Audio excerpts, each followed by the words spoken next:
방송에서 제공하는 투자 정보는 투자 판단에 대한 조언입니다. 방송에서 제공하는 주식의 가치, 가격 상승 및 가격 하락에 대해서는 방송사에서 보장하지 않습니다.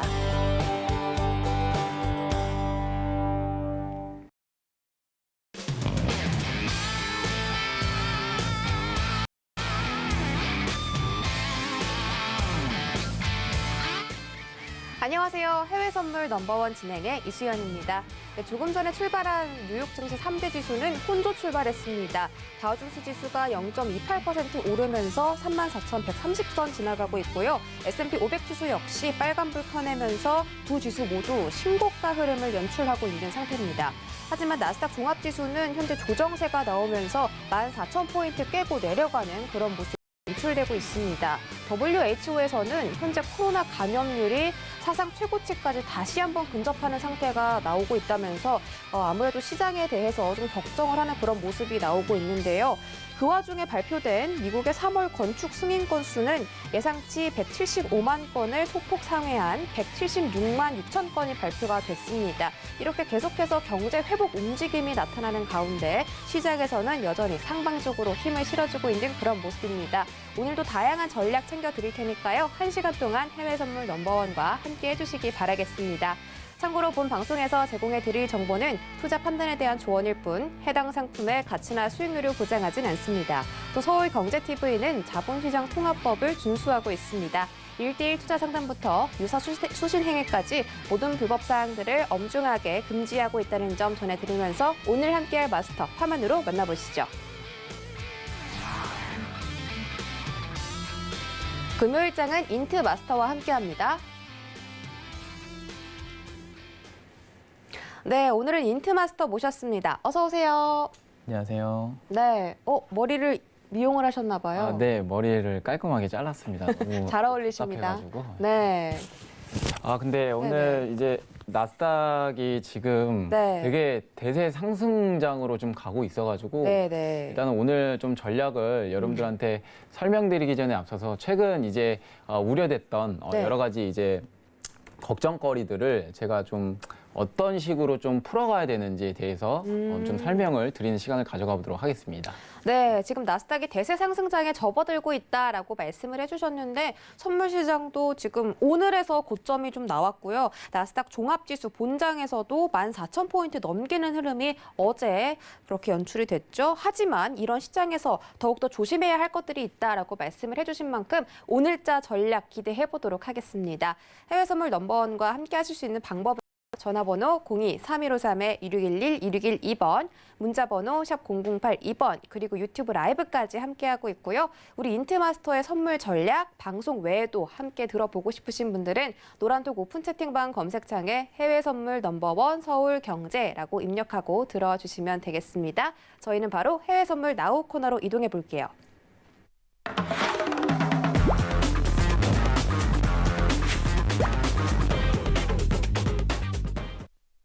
네, 오늘도 저희는 첫 번째로 나스닥부터 알아보도록 하겠습니다. 함께 뜨는 기사 살펴보시면 S&P 500 지수가 또 다른 신고가를 경신했다. 어제도 신고가였는데 오늘도 신고가를 달리고 있고요. 지금 4거래일 연속으로 굉장히 긍정적인 상승세를 유지하고 있다라고 나와 있습니다. 지금 블루칩 굉장히 대형주 위주로 강한 실적이 나오고 있다라고 하는데 어제 발표된 시티그룹도 그렇고 모건 스탠리도 엄청난 실적을 발표하면서 현재 주가가 조금 상승을 하고 있다. 이런 흐름이 나오고 있습니다. 그리고 다우존스 지수 역시 어제 34,000포인트 넘기면서 신고가를 달성을 했는데 이런 부분에 있어서 투자자들은 이제 앞으로 조금 더 경제가 더 성장하고 그런 시장에 대한 강세로부터 좀 베팅을 하고 있는 게 아닌가 이런 기사도 나오고 있습니다. 자, 현재 미니 나스닥 시세 함께 살펴보시죠. 네, 미니 나스닥은 조정세가 나오고 있습니다. 0.34% 하락해서 13,964선 지나가고 있네요. 네, 나스닥은 14,059포인트 최고점 터치를 하고 나서 장대 음봉 그리면서 내려가는 모습입니다. 자, 미니 나스닥은 지금 왜 이렇게 하락폭이 커지는지 지금 이유를 들어봐야 할 것 같은데 그 전에 팻말로 먼저 뷰 확인해 볼게요. 하나, 둘, 셋. 네, 매수 들어주셨습니다. 자, 오늘 매수 자리 기대되는데 지금 이 조정세가 좋은 매수 기회가 될 수도 있을까요? 네, 저는 일단은 좀 단기적인 기술적 조정이라고 좀 판단을 하고 오히려 네. 이제 지금 조정세가 지금 완만하게 좀 잘 내려오고 있는데 저는 일단은 저점에 대한 매수 기회를 좀 잡으시면 좋을 것 같아요. 그래서 제가 바라보는 자리값들은 12,910포인트랑 12,900포인트 이 부분에서 저는 매수 대응 전략 말씀드리도록 하겠습니다. 12,910포인트 맞나요? 13,000이 아니라? 아, 네, 죄송합니다. 정정드립니다. 네. 13,000 네. 910이죠. 네. 예, 13,910포인트. 저는 네. 이 시점에서 매수 대응 전략 말씀드리고 네네. 일단은 좀 차트 보면 좀 설명을 드리도록 할게요. 네, 일단 네. 지금 자리값을 먼저 좀 정리해드려도 될까요? 13,910포인트. 네. 자, 13,910포인트에서 매수 대응 전략 가져가시길 바라겠습니다. 네, 13,900에서 910포인트라고 말씀해 주셨는데 12,900이면 시장 난리 날 것 같아요. 13,000이라고 말씀드렸죠? 네, 그렇죠. 처음에는 이제 그렇죠. 그 네. 제가 자꾸 말실수를 하는데 자, 13,910포인트입니다. 그렇죠. 네, 네, 맞습니다. 네, 그래서 제가 일단은 좀 차트 보면서 설명을 드리도록 할게요. 네. 지금 일본 관점에서 가장 중요한 건요, 여러분들이 좀 5일선, 자 5일선 부분을 좀 집중적으로 공략을 하셔야 됩니다. 우리가 최근 이제 방향성을 좀 놓고 봤을 때는 인프라 투자로 이 긍정적으로 좀 받아들여지는 부분에서 계속적인 이 완만한 상승세가 만들어졌습니다. 근데 이 차트를 놓고 봤을 때, 자 기술적으로 좀 여러분들한테 말씀을 드리면 최근 이제 상승세가 나오면서 자 5일선 주기로 계속 지지를 받아 완만하게 상승을 했습니다.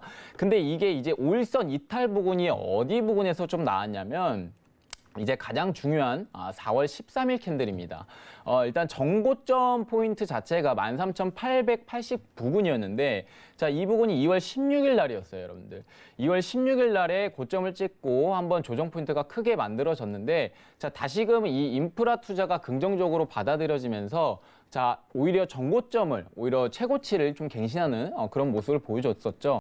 그래서 지금은 한 번쯤은 좀 저항을 받았다가 다시금 추가적인 이 정고점을 갱신하면서 상승 포인트가 나왔는데 이 시점에서 이제는 5일선이 한번 깨지기 시작해요. 깨지기 시작한 날짜가 4월 14일 기준입니다. 그래서 지금 4월 14일 기준으로 5일선 부근이 계속적으로 한번 깨지는 모습을 보여줬기 때문에 저는 이제는 지금 시점에서 좀 쉬었다 가는 그런 장세라고 생각이 들고 오히려 저점에 대한 매수를 좀 적극적으로 받아보시는 걸 저는 권유를 드리도록 할게요. 그래서 지금 관점은 다시금 5일선을 회복을 해줬기 때문에 앞으로 추가적인 어떻게 보면 상승 포인트가 더 열려 있다라고 좀 보시면 좋을 것 같아요. 그래서 일본 관점에서는 5일선을 깨는지 안 깨는지 여러분들이 주시하시면서 트레이딩을 하셔야 된다라고 말씀을 드리겠고 지금 가장 중요한 거는 봉중심가예요. 제가 매수 포인트를 여러분들한테 말씀을 드렸지만 13,910포인트예요. 자, 봉중심가가 13,900포인트로 잡혀지는 부분이 있는데 이 부분에서 60분봉 관점에서 봤을 때는 매물대 중심 라인대가 13,920포인트 잡혀져 있습니다. 그래서 봉중심가는 13,900이지만 자 60분봉 상에서 봤을 때 차트의 가장 중심이라고 할 수 있는 12,920포인트가 있으니 이 사이에서 들어가시는 겁니다. 매수 전략을. 그래서 제가 13,910포인트에서 말씀을 드린 거고 지금은 다시금 반등이 나오고 있는 부분인데 이 반등에 대한 모습을 오히려 이제 종가 기준으로 좀 보셔야 되는 부분이 뭐냐면 일단 여러분들 기억하세요. 자, 13,980포인트가 상당히 좀 중요합니다. 이 관점에서 만약에 종가 기준으로 이 매도 저항선 라인을 만들어주게 된다면 저는 오히려 이제 제가 앞전에 일봉상에서 말씀드렸던 13,900까지도 내려올 수 있다. 조정이 13,900까지도 내려올 수 있기 때문에 지금 관점에서는 큰 폭으로 하락하는 이 국면에서 오히려 조정이 어디까지 열려 있는지는 그 누구도 모릅니다. 확신을 가질 수가 없기 때문에 저는 일단은 제가 바라보는 관점 자체는 13,980을 12시죠. 이 시간 넘어가는 12시까지 지켜줬을 때 오히려 추가적인 상승 포인트가 나올 수 있으니 그때 가서 매수 대응해도 늦지 않거든요. 그래서 가장 중요한 저항대를 뚫었을 경우, 즉 13,980포인트를 뚫어줬을 경우 저는 그때 가서는 매수가를 오히려 정정들이면서 공격적으로 매수로 좀 대응할 수 있다. 이렇게 좀 말씀을 드리도록 할게요. 자. 그리고 제가 일단은 좀 기술적 분석에서 좀 말씀을 드렸는데 네. 일단은 지금 여러분들 나스닥이요. 앞으로 계속적으로 상승할 수 있는 국면은 더욱더 더 열려 있습니다. 일단은 제가 이유를 좀 뽑을 수 있는 게 미국채 금리를 얘기를 안 드릴 수가 없겠는데 이 금리가 최근 여러분들 가파르게 상승하다가 이제 최근 들어 안정화 구간에 좀 들어가기 시작했어요. 지금 국채 금리에 대해서 좀 차트를 보시게 된다면 지금 1.587입니다, 여러분들. 1.587은 이미 왔던 금리 구간이고 지금 관점에서 1.7 뭐 이렇게 가파르게 상승하는 국면이 아니기 때문에 오히려 지금 나스닥 뭐 성장주라든지 뭐 가치주 이런 중심에서 금리에 대한 영향이 좀 적은 그런 나스닥의 방향성이 오히려 더 고점 랠리를 이제 형성할 가능성이 상당히 높다라는 판단이고 최근 이제 미국 채금리가 안정화 구간에 이제 들어갔다는 이유가 이제 한 3가지 정도가 있습니다. 우리가 이제 첫 번째 이유로 놓고 봤을 때 인프라 투자죠. 인프라 투자. 인프라 투자를 통해서 오히려 이 재정 마련하는 데 있어서 사실상 이 대규모 물량을 오히려 공급, 즉 국채를 발행을 해야 되기 때문에 지금 관점에서 오히려 국채 금리가 상승할 수밖에 없습니다. 근데 지금 이 재정 마련을 법인세를 두고 마련을 한다. 이런 식으로 계속 얘기가 나오고 있어요. 근데 지금 이제 조사를 한 결과 이 법인세를 통해서 재정 마련을 하는 것과 즉 인프라 투자, 오히려 국채 발행량만으로 재정 마련을 하는 것과 이거를 결국 조사를 했었어요. 이제 미국의 한 퀴니피액 대학이라고 있는데 그 대학에서 이제 설문조사를 합니다. 이제 법인세를 포함한 인프라 투자의 찬성 비율이 그냥 이제 국채 발행량, 국채 발행을 해서 인프라 투자를 하는 그 찬성 비율보다 훨씬 더 높았다라는 거예요. 그러니까 인식 자체가 지금 관점에서 오히려 법인세를 통한 재정 마련이 좀 더 부각되고 있기 때문에 지금 관점에서는 오히려 미 국채 금리가 공급적인 측면에서 좀 우려가 해소된다. 좀 받아들여지기 때문에 오히려 미국채 금리가 지금 안정화 구간에 들어갔다는 판단이고, 자, 두 번째 이유로 놓고 봤을 때 미국채 수요가 살아났다는 겁니다. 최근 이제 우리가 이제 말씀을 좀 드려봤을 때 미국채를 이제 엄청나게 좀 보유량이 많은 국가들은 일단 일본이에요, 여러분들. 일본이 제일 미국채를 가장 많이 가지고 있는데 2월 달까지만 해도 사실상 이 국채 매도량이 좀 많았어요, 일본에서.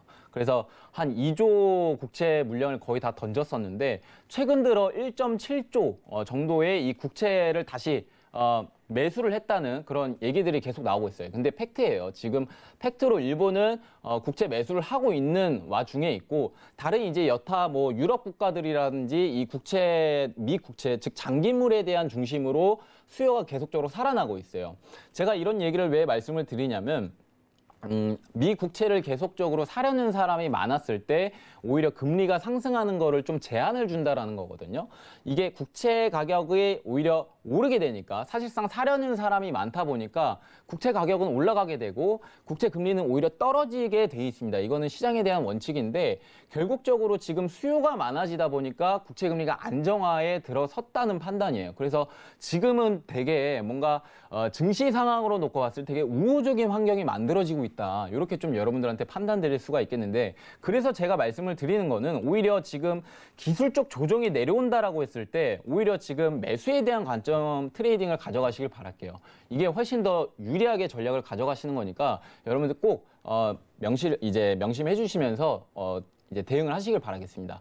그다음에 이제 마지막 세 번째 이유로 국채 금리가 안정화에 들어갔다, 이런 얘기가 있는데, 일단은 여러분들 헤지 펀드사의 이 미 국채, 즉 매도 포지션을 오히려 청산을 했다, 이런 얘기가 나왔습니다. 자, 결국에는 이제 기관들이, 헤지 펀드사들이 이제 국채, 즉 매도에 대한 ETF죠. 우리가 장기물 중심, 즉 20년물 이상에서 ETF, 즉 금리가 상승하는 거에 있어서 수익이 나는 겁니다. 그런데 이 헤지 펀드사들이 수익을 잘 내고 있다가 최근 가파르게 상승을 했었죠, 미국채 금리가. 근데 이 부분에서 오히려 이제 국채 금리가 안정화 구간에 들어서자마자 오히려 매도 포지션을 청산함으로써 대물량이 빠져나갔어요. 그래서 미 국채 금리가 급락했다는 판단인데, 오히려 이런 물량이 더 나가면 나갈수록 저는 미국채 금리가 오히려 하단으로는 물론 이제 지지를 해주겠지만 지금 관점에서는 상단에 대한 제한적인 그런 방향성을 보여줄 가능성이 커요. 그래서 제가 여러분들한테 말씀을 드리는 거는 이러한 이 세 가지 요인들 때문에 결국에는 지금 위험 자산에 대한 매력도가 지금 너무 좋은 상태이다. 이렇게 여러분들한테 판단 드릴 수가 있을 것 같아요. 그래서 제가 말씀을 드리는 거는 지금 나스닥의 방향성도 여러분들 이제 상승 국면을 좀 측정할 수는 있겠지만 골드의 방향성도 여러분들을 측정할 수 있거든요. 제가 뭐 지금은 나스닥에 여러분들한테 설명드리는 구간이니까 골드는 제가 또 나중에 뒤에서 말씀을 드리도록 할게요. 자, 다만 나스닥에 대한 포인트는 오히려 눌림 시에 대한 매수 대응 전략을 적극적으로 여러분들한테 추천을 드리고 싶습니다. 아시겠죠? 지금 나스닥이 상승 전환을 하려고 시도를 하는 모습이거든요. 14,010포인트까지 다시 한번 복구가 되면서 하락폭을 만회해가는 그런 그림을 보여주고 있습니다. 근데 지금 네. 관점에서 네. 제가 중요하게 좀 말씀을 드리고 싶은 거는 일단은 좀 차트를 보면서 좀 설명을 드리고 네, 싶은데 지금 14,050부근과 이 40부근 있죠. 네. 고점 회복한 지 얼마 안 됐어요, 여러분들. 고점 회복한 지는 얼마 안 됐지만 지금 관점에서 오히려 이 고점에 대한 부담, 즉 이 부담 리스크가 좀 작용을 하기 때문에 오히려 이 고점에 대한 매수는 좀 저는 추천드리고 싶지는 않아요. 왜냐하면 위에 대한 즉 기술적으로 봤을 때 저항대 부분이 없어요, 사실상. 우리가 최고치를 갱신을 했기 때문에 지금 관점에서는 저항대를 체크를 할 수가 없습니다, 기술적으로. 그래서 제가 오히려 말씀을 드리는 거는 어느 정도 좀 조정 포인트가 내려와야 된다. 즉 13,900 최소 못해도 이 900 언저리 부분까지는 내려와야 되는 부분이기 때문에 오히려 지금 반등이 나온다고 하더라도 여러분들 무리하게 대응하시기 바라고요. 제가 말씀을 드릴 수 있는 거는 최소 못해도 13,980포인트 이 시점을 여러분들이 좀 집중적으로 보시길 바랄게요. 아시겠죠? 그래서 제가 지금 60분봉 관점에서도 한번 보여드리는데 이 60분봉 관점에서 헤드앤숄더라고 하죠. 이 매도 패턴식으로 좀 빠지는 경향이 있어요. 사실 이 조정 포인트가 이렇게 큰 폭으로 내려왔을 때 이 음봉이죠. 장대 음봉을 완벽히 소화를 해주지 않는 한 조정 포인트가 2차적으로 내려올 가능성을 열어두고 있기 때문에 자 13,900, 이 13,980 이 중요 포인트를 여러분들이 주시하시면서 트레이딩 전략 가져가시길 바라겠습니다. 이상입니다. 네, 알겠습니다. 자, 오늘 자리값은 13,910포인트에서 들어가라라고 말씀을 해주셨고 지금 뭐 올라가는 나스닥에 대해서도 자세하게 설명을 해드렸습니다. 오늘 13,980포인트가 중요 저항 기준선이라고 하셨는데 일단 그 선은 뚫고 올라가는 모습이니까 앞으로 나스닥 상방 추세로 좀 봐도 좋으실 것 같고 그리고 그런 이슈가 있더라도 지금 차트상에서 14,000포인트 돌파했다고 뭐 상방으로 보는 게 아니라 국채금리 말씀을 해주셨습니다. 국채금리가 지금 상방에 제한이 걸려 있기 때문에 앞으로 이 위험자산 선호도가 더 올라갈 것이고 나스닥은 상승할 수밖에 없다. 이런 이유를 대주셨거든요. 어제 미국 국채금리가 굉장히 많이 떨어졌어요. 거의 뭐 5% 가까이 급락이 나왔는데 오늘은 3%또 오히려 급등이 나오고 있거든요. 3% 네. 급등은 나오고 있지만 네. 지금 이 단기적으로는 사실상 뭐 1.7에서 1.8까지 오르지 않는 한 저는 일단은 상승세를 계속 지켜준다는 판단이고 네. 뭐 앞서 말씀드렸지만 ETF가 가장 중요합니다. 이 채권, 즉 국채에 대한 ETF인데 이 장을 중심에서 오히려 금리가 올라가는 거에 대해서 수익을 낸, 즉 헤지펀드사들이 대거로 물량이 빠져나갔다라는 거예요. 그렇게 되면은 오히려 지금 미국채 금리가 오히려 더 급락이 되고 오히려 채권 가격은 상승을 하게 되면서 네. 오히려 더 안정화 구간에 들어선다는 판단이에요. 그래서 제가 바라봤을 때 네. 결국 여기에 대한 이슈 자체가 지금 단기적으로 뭔가 미국채 금리가 상승하지 않는 한 저는 나스닥에 대한 방향성 계속 고점 랠리 형성할 가능성이 높다. 자, 이렇게 판단을 드리도록 하겠습니다. 알겠습니다. 국채 금리에 대해서는 뭐 펀드 상품도 그렇고 대량 매도가 나왔기 때문에 물량 출회가 한번 이루어진 상태에서 앞으로 상승적인 제한은 좀 있을 것이다. 나스닥이 더 추가적으로 상승할 가능성이 높다. 이렇게 판단을 해주셨으니까 오늘 나스닥에서 조금 수익을 많이 보셨으면 좋겠습니다. 오늘 다시 한번 고점이 나올 수 있을지 그게 좀 궁금한데요. 일단 네, 14,059포인트까지 오늘 터치를 한 상태거든요. 13,059까지 네, 갔어요. 14,059. 네, 13,059까지 갔고 네.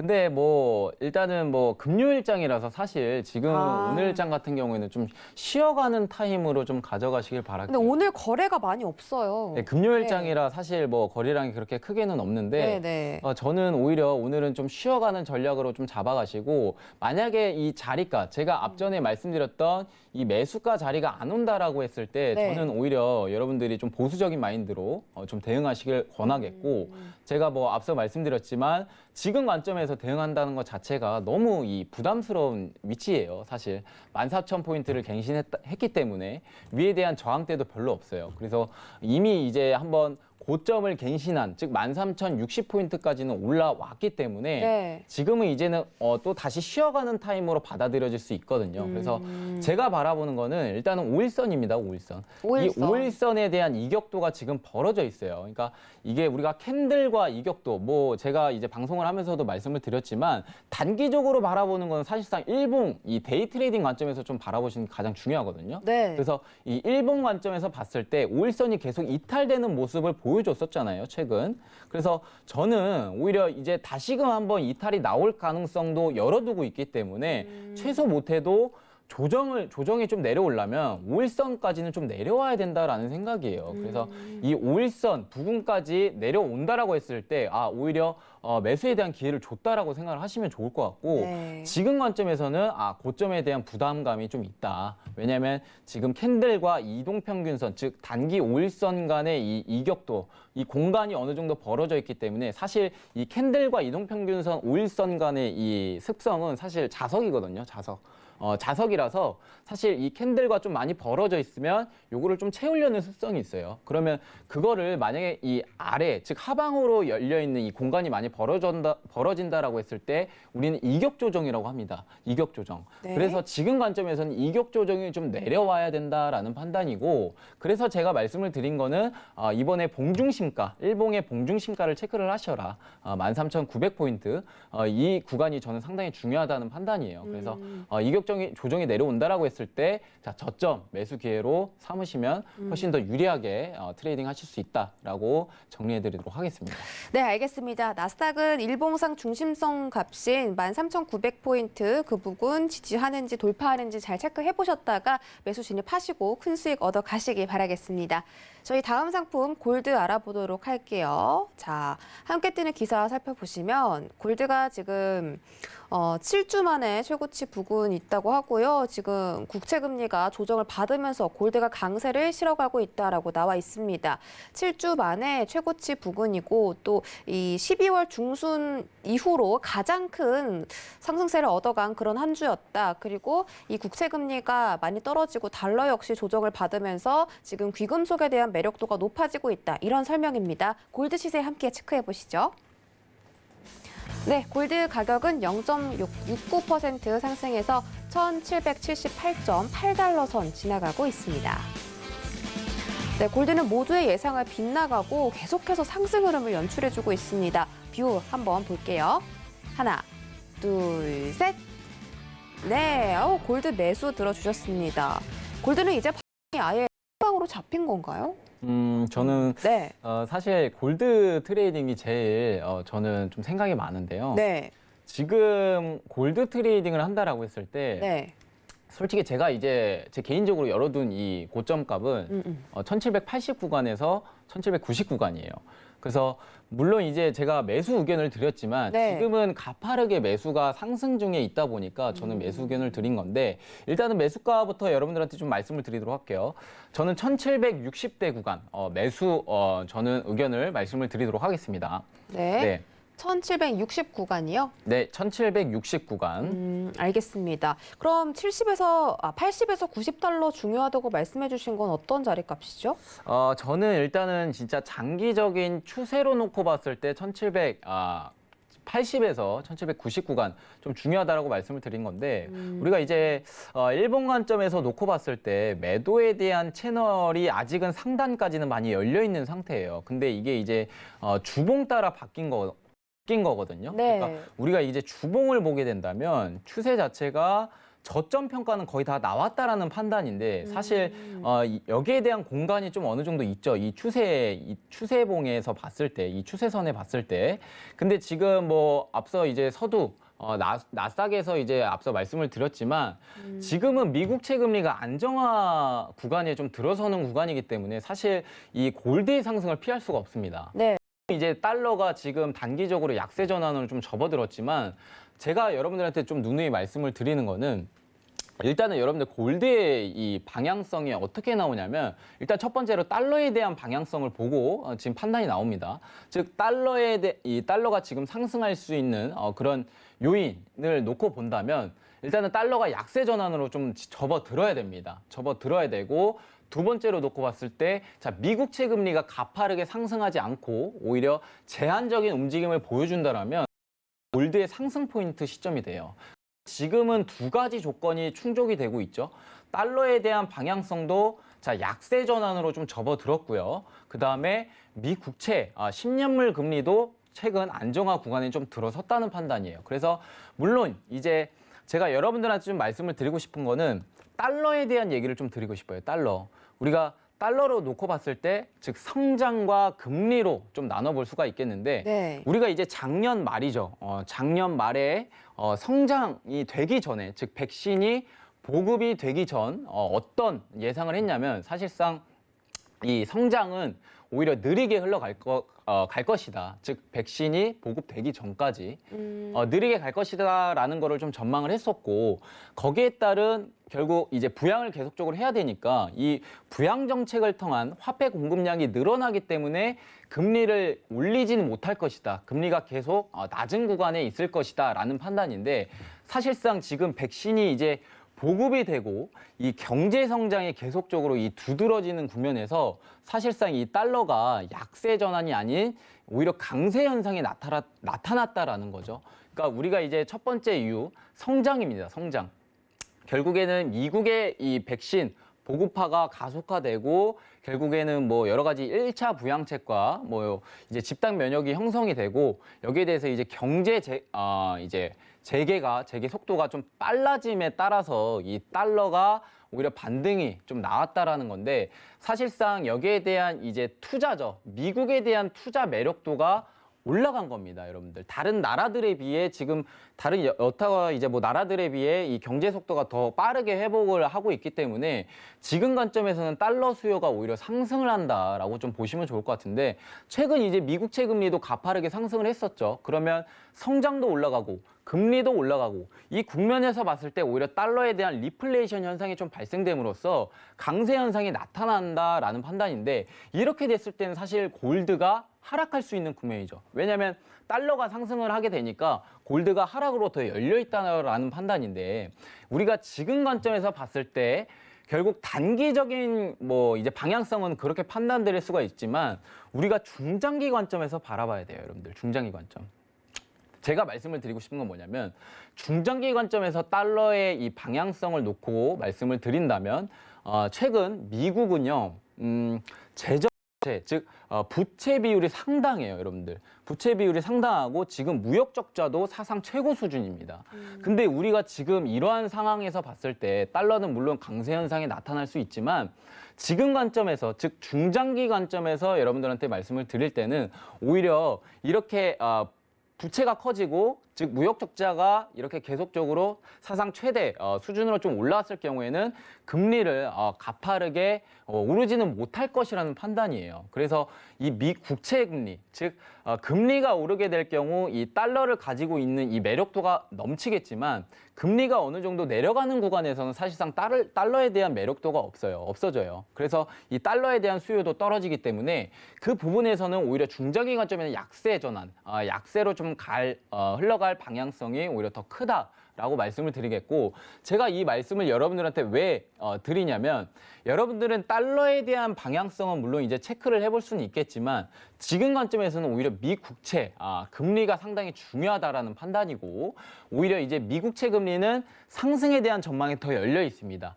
지금은 1.59에서 뭐 1.6 이 부근까지 있는데 지금 관점에서 봤을 때는 그렇지만 우리가 중장기 관점에서 봤을 때는 1.8, 뭐 1.9까지 전망을 하고 있어요. 미국 채금리가. 그래서 오히려 골드는요. 다시금 저는 매도에 대한 물론 이제 중장기 관점에서 말씀을 드린 거예요. 단기적으로는 완만하게 상승을 하고 있지만 중장기 관점에서 말씀을 드렸을 때는 오히려 주봉에 제가 뭐 누누이 말씀을 드리지만 이 주봉 관점까지는 내려올 가능성이 높다. 즉 추세 관점이죠. 1640달러 선까지 한번 저점 평가를 하고 나서 추가적으로 좀 반등이 나올 것이다라고 좀 보고 있어요.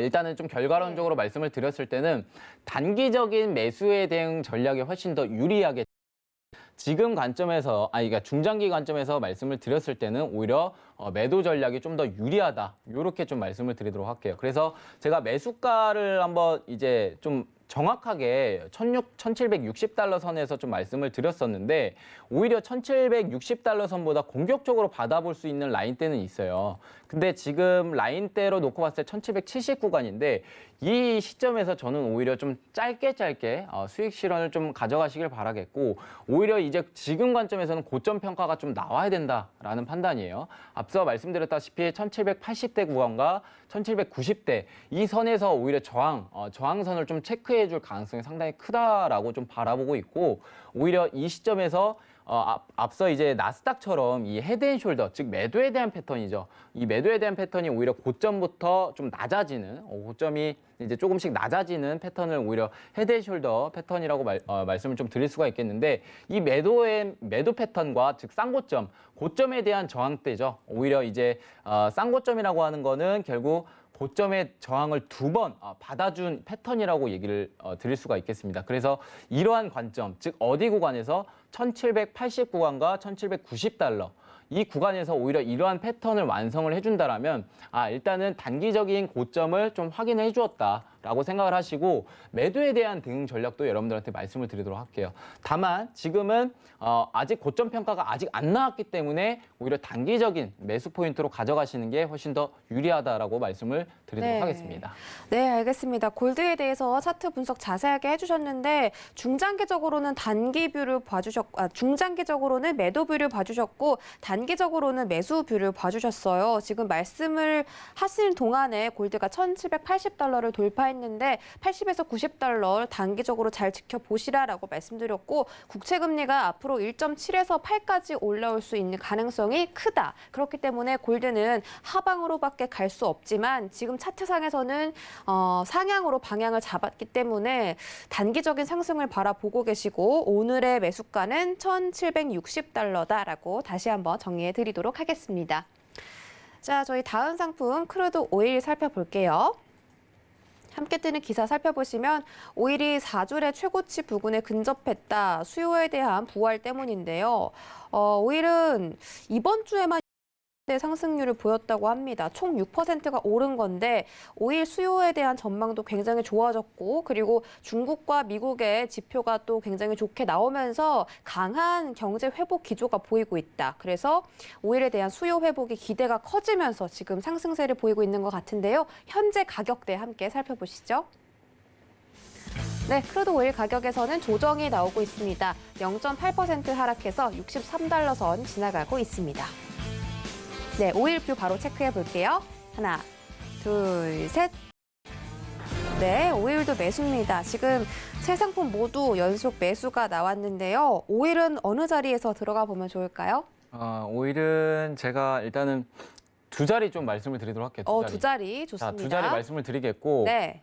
저는 이제 강력히 매수 추천드립니다. 강력히. 강력하게. 매수 추천드리고, 자, 일단은 좀 눌림목이 좀 내려와야 돼요. 눌림목이 좀 내려와야 되는 부분이고, 자, 일단은 1분봉 관점에서 봤을 때, 자, 62달러 선. 자, 62달러 선에서 저는 공격적인 매수 포인트와 이 보수적인 매수 포인트를 말씀드리도록 하겠습니다. 네. 공격적인 매수 포인트는 62달러. 자, 62달러에서 매수 강력히 좀 추천드리고, 자, 나는 좀 보수적으로 가져가고 싶다 하시는 분들은 일봉상에서 봤을 때, 자, 21선 근처예요. 21선 근처에서 저는 60.70달러 선에서 매수 대응 전략 말씀드리도록 하겠습니다. 네, 두 가지 자리값을 주셨습니다. 조금 리스키한 자리값과 보수적인 자리값 두 가지인데요. 오늘 공격적으로 대응 원하시는 분들은 62달러 매수 진입 가능하다라고 봐주셨고 60.70달러에서도 보수적인 접근이 가능하다라고 봐주셨습니다. 이번 주, 지난달이죠. 최고 67.29달러까지 올라왔다가 지금 다시 한번 오일이 그 부근까지 올라가려는 움직임이 보이는 것 같은데요. 62달러 선이 오늘 데이 관점 안에서 한번 도달할 수 있을까요? 지금은 조정이 좀 내려와야 된다는 판단인데 그러니까요. 사실 네. 지금 앞서 이제 기술적으로 좀 여러분들한테 좀 말씀을 드리면 나스닥도 네. 그랬죠. 우리는 일봉상에서 봤을 때 데이 트레이딩 관점에서는 자, 이동평균선을 좀 보셔야 된다. 이동평균선에 대한 오일선, 이격도가 많이 벌어져 있을 경우에는 사실상 이격 조정이 내려올 수도 있다는 판단을 가지시고 오히려 지금 한번 추세에 대한 발산이 나왔잖아요, 여러분들. 네. 자, 발산이 나온 시점에서 따라 들어가는 게 아니에요. 여러분들이 추격으로 물론 이제 따라잡을 수는 있으시겠지만 지금 그런 관점은 좀 위험하다는 판단이고 오히려 지금 조정 포인트가 좀 내려오면 그때 저는 매수 포인트를 좀 적극적으로 좀 추천을 드리도록 할게요. 네. 왜냐하면 지금 일본 관점에서 5일선 공간이 좀 벌어져 있죠. 자, 조정 내려와야 되는 부분이고 사실상 이제 조정이 내려오는 국면에서 봤을 때 저점이 어디까지 열려 있는지는 사실 그 누구도 모릅니다. 근데 일단은 좀 대응 전략을 여러분들한테 말씀을 드리면 가장 안전하게 대응하는 방법은 있겠지만 어느 정도 지금 여러 가지 기본적 분석을 해봤을 때 시황을 놓고 봤을 때도 지금은 매수 의견이 좀 적극적으로 좀 저는 생각을 하고 있기 때문에 이 관점에서 놓고 봤을 때 오히려 안전하게 대응하는 것보다 저는 공격적으로 좀 대응해봐도 좋다라고 여러분들한테 좀 말씀을 드리고 싶어요. 그래서 지금은 일단은 발산이 나왔고 이미 지금은 늦었습니다, 여러분들. 이미 저는 늦었다라는 판단이고 지금 따라 들어가는 것보다 저점 깨는지 일단은 첫 번째로 확인하시고 지금 네. 저점에 대한 포인트가 62.60달러 선입니다. 그래서 사실상 이 지지를 받았던 지금 2번 정도 받아줬거든요. 그래서 2번 정도 받아줬기 때문에 자, 한 번 다시 내려왔을 때는 깨질 가능성이 높아요. 그래서 오히려 지금은 매수에 대한 전략보다는 자, 저점이 좀 조정 포인트가 내려온다라고 했을 때 62달러 선, 요 부근에서 저는 매수 추천을 드리도록 하겠습니다. 일단은 최근 국제 이제 에너지 기구에서도 물론 얘기가 나왔지만 네. 수요 전망치를 오히려 좀 상향을 했어요. 상향 조정을 했습니다. 그 부분에 있어서 일단은 되게 긍정적으로 좀 받아들여진 것 같고 최근에 이제 이란 핵 협상에 대해서 얘기들이 상당히 좀 많아요. 이제 최근 핵 협상하는 문제에 있어서 결국 자국 내 결국 핵 시설이죠. 보유 이제 우라늄을 좀 만들 수 있는 그런 기구가 이제 이스라엘로 인해서 좀 공격을 받았다라고 해요. 그래서 이제 우라늄 농축 이 빈도수를 오히려 60%나 늘리겠다. 이런 식으로 지금 얘기가 나오고 있는데 사실상 여러분들 이란의 지금 핵 합의를 만약에 보게 될 경우에는요. 원유의 공급량이 늘어납니다. 이것만 기억하세요. 근데 만약에 핵 합의를 못 보게 될 경우에는 원유 공급량이 오히려 줄어들 수밖에 없어요. 그래서 지금 관점에서는 이 불확실성이 이제 다소 좀 내포되어 있기 때문에 오히려 방향성이 오히려 추가적인 박스 상단을 좀 돌파를 하고 추가적인 상승 랠리를 좀 보여줬다. 이렇게 여러분들한테 좀 해석을 드릴 수가 있겠는데 이미 이제 사우디아라비아 쪽에서는 결국 3개월치 여기에 대해서 물론 이제 지금 감산 기조를 이어가고 있지만 이 3개월치의 결국 증산량을 좀 발표를 했습니다. 그러면 제가 전주에서도 한번 말씀을 드렸지만 지금 공급량이 어느 정도 예측이 가능한 그래서 지금 앞으로 수요적인 측면에서 봤을 때 상당히 좀 긍정적인 측면에 서 있기 때문에 오히려 이 부분에 있어서 이란의 핵 합의에서도 불확실성이 일어난다라고 했을 때 이럴 때는 오히려 지금 추가적인 상승 포인트가 더 열려 있다라는 판단이에요. 그래서 제가 일단은 좀 바라보는 이제 고점 레인지 폭은 저는 65달러 선까지 열어두고 있습니다. 그래서 오히려 지금은 조정이 내려왔을 때 매수에 대한 의견을 좀 드렸던 거고 지금 오히려 이제 미국이죠. 미국 이 WTI 이제 원유 재고 감소량이 네. 오히려 좀 많이 좀 이제 감소를 했어요. 그러니까 전주 대비 이제 한 590만 배럴 정도 감소를 했거든요.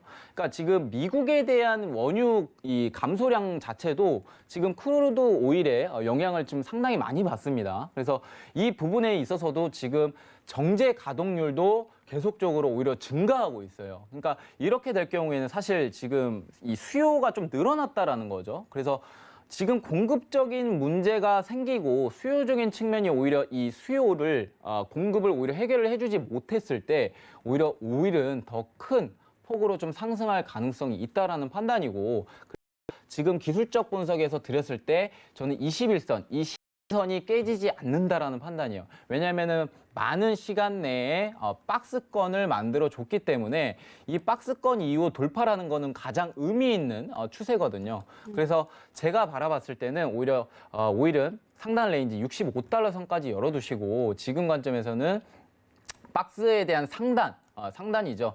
이 상단 지점이 62달러 선입니다. 62달러 선. 그래서 제가 공격적인 포인트로 여러분들한테 좀 말씀을 드린 거고 보수적으로 가져가신다라고 했을 때는 박스 상단이요. 여러분들 하단으로 깰 가능성은 있습니다. 그래서 항상 여러분들한테 보수적인 이 자리값도 드린 건데 지금 관점에서 사실 깰 수는 있지만 가장 중요한 거는 이 아래 꼬리를 형성을 하고 다시금 종가 기준으로 지켜줄 가능성이 높다. 이렇게 여러분들한테 좀 말씀을 드리도록 할게요. 그래서 뭐 어느 정도는 여러분들이 리스크를 좀 감안을 하셔야 되니까 이 부분에 있어서는 정확히 여러분들한테 어느 정도 좀 말씀드릴 수는 없겠지만 최소 못해도 여러분들 한 50틱에서 최대 80틱까지 손절을 두시고 여러분들 매수로 이제 대응을 하신다라면 충분히 여러분들이 원하시는 수익 저는 가져올 수 있다라는 판단이고 네. 지금 60분봉 관점 가장 중요합니다. 60분봉 관점. 60분봉 관점에서도 일본 관점에서 봤다시피 지금은 많이 흔들었던 구간, 이 구간을 거래량과 동반해서 추세가 발산이 나온 거예요. 그래서 상당히 의미 있는 가격대라고 생각을 하고 오히려 제가 62달러 선과 지금 61.90달러 선이죠. 네. 60분봉상에서는 이렇게 맞춰지는 부분인데 사실 이 구간 사이가 62달러 선 부근이에요. 그래서 저는 62달러 선 부근에서 저는 매수 대응하는 게 정말 좋은 자리 가격대라고 말씀을 드리면서 마치도록 하겠습니다. 이상입니다. 네, 알겠습니다. 크루드 오일 가격에 대해서는 65달러 선이 고점이고 지금 뭐 여러 가지 이슈가 있는데 특히 이란의 핵 합의 같은 경우에서는 합의가 된다면 공급량이 늘어나는 것이기 때문에 가격이 떨어지는 요인이지만 오히려 합의가 불발된다면 수요적인 공급적인 부분에서 좀 안 좋은 것이기 때문에 가격에 대한 상승이 올라갈 수 있다. 그리고 오늘 관점에서 62달러 선을 말씀을 해주셨고 60.70달러 이 두 가지를 말씀을 해주셨어요. 근데 중간에 말씀해주신 게 이제 62.60달러잖아요. 예, 그쵸. 60분봉 관점에서 62.60달러 선을 말씀을 드린 건데 네네. 이 60달러 선에서 저는 오히려 이제 일본 관점에서 좀 봤을 때 네. 지금 오히려 이 62달러 선은 딱 라운드 피겨존에 좀 해당이 됩니다. 네. 근데 라운드 피겨라고 하는 거는 제가 뭐 62나 뭐 63, 뭐 61 이렇게 딱 떨어지는 자리를 이제 라운드 피겨존이라고 하는데 지금 60분봉 관점에서 봤을 때는 62.60달러 선이기 때문에 좀 애매한 자리예요. 그래서 지금 애매한 부분이기 때문에 오히려 이 부분에서는 하락이라든지 물론 이제 지지해줄 가능성이 좀 높지만 상승세가 너무 세서 근데 지금 관점에서 오히려 안전하게 좀 대응을 하셔야 됩니다. 제가 그래서 보수적인 포인트도 말씀을 드린 거고 지금 뭐 공격적으로 대응해볼 수는 있어요. 공격적으로 대응을 해볼 수는 있지만 여러분들이 리스크를 가져가야 된다는 점 그 부분 여러분들이 꼭 생각을 해주시고 제가 말씀드렸던 자리가에서 네. 대응하시는 건 전 추천드리도록 하겠습니다. 네, 뭐 공격적인 매수를 하려면 당연히 리스크는 동반될 수밖에 없는 거고 62.60은 살짝 리스크가 있을 수 있기 때문에 오늘은 62달러 선까지 좀 기다렸다가 매수를 들어가 보시는 게 어떨까 합니다. 참고해 보시기 바랄게요. 네, 저희 다음 상품은 유로 FX 살펴보도록 하겠습니다. 함께 뜨는 기사 살펴보시면 달러가 국채금리 하락 때문에 2주째 하락세를 걷고 있다라고 나와 있습니다. 투자자들은 연준이 완화 기조를 유지하겠다라는 그런 주장에 좀 힘을 실어주면서 국채 금리가 많이 떨어졌고 그에 따라서 달러까지 함께 하락세가 연출되면서 2주째 하락을 보이고 있다라고 나와 있습니다. 현재 국채 금리는 1.5% 부근에서 유지 중인데요. 유로 FX는 어떻게 흘러가고 있는지 유로 FX 시세 살펴보시죠. 네, 유로 FX 0.1% 상승해서 1.2000010 달러로 바뀌었네요. 1.20010 달러 선 지나가고 있습니다. 네, 유로 FX 뷰 바로 확인해 볼까요? 팻말 준비되셨죠? 네. 네, 하나, 둘, 셋. 매도 들어주셨습니다. 오늘 어떤 자리 매도 들어가면 좋을까요? 저 1점 네.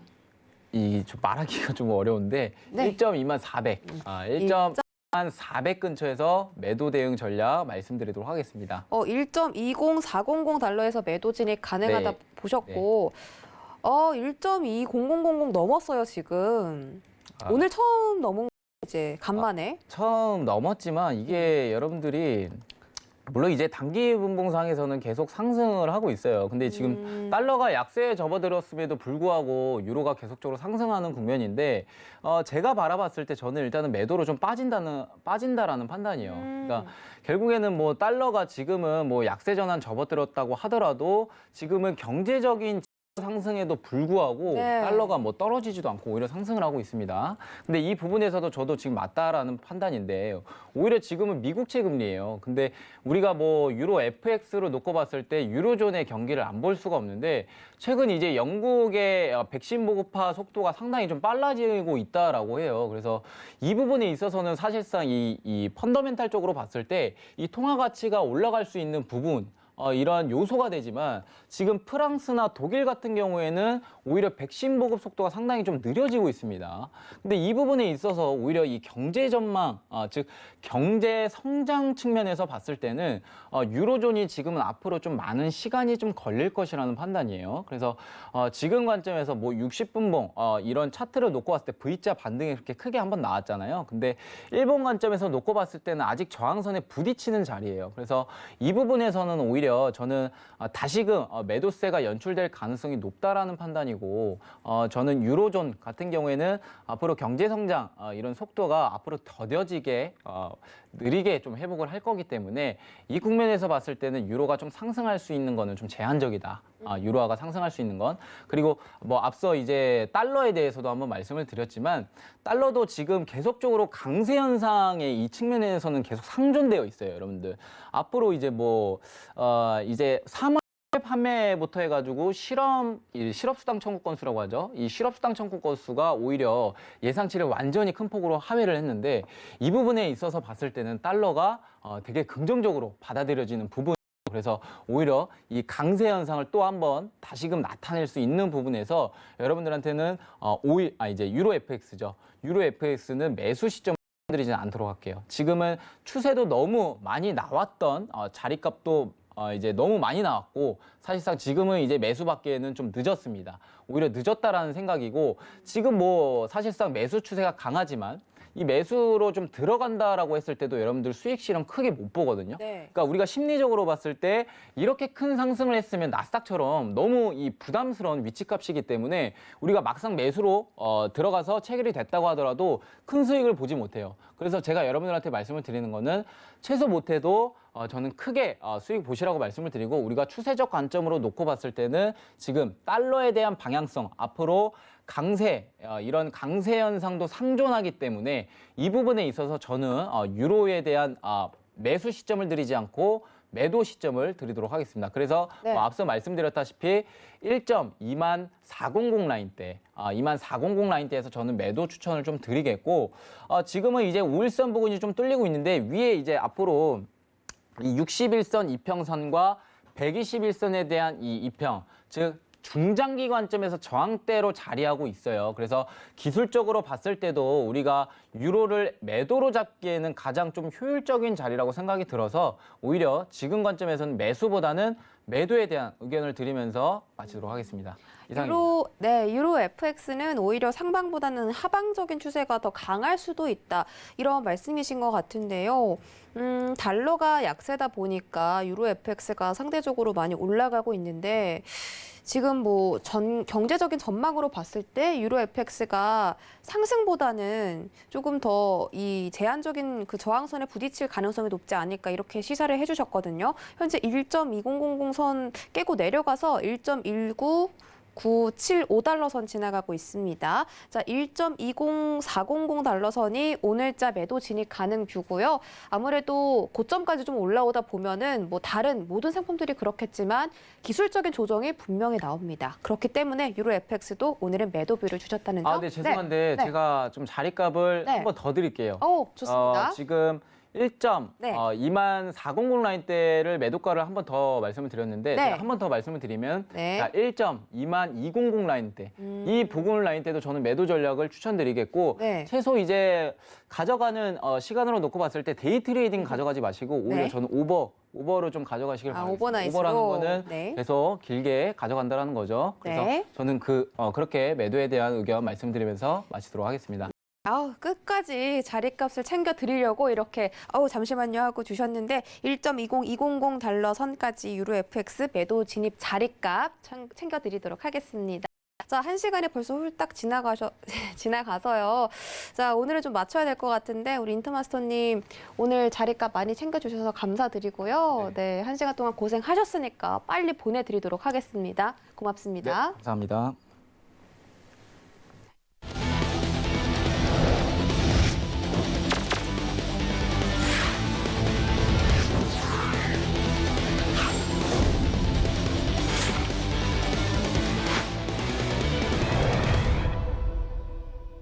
네, 참고로 본 방송에서 제공해드렸던 정보는 투자 판단에 대한 조언일 뿐 해당 상품의 가치나 수익률을 보장하진 않습니다. 또 서울경제TV는 자본시장 통합법을 준수하고 있습니다. 1:1 투자 상담부터 유사수 신행위까지 모든 불법 사항들을 엄중하게 금지하고 있다는 점 전해드리면서 행복한 주말 보내시고요. 저희는 다음 주에 다시 돌아오겠습니다. 시청해주신 여러분 고맙습니다.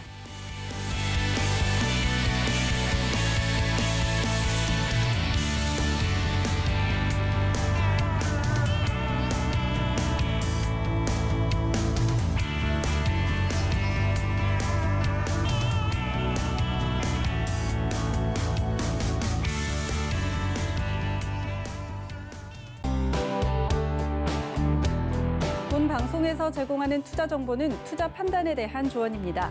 방송에서 제공하는 주식의 가치, 가격 상승 및 가격 하락에 대해서는 방송사에서 보장하지 않습니다.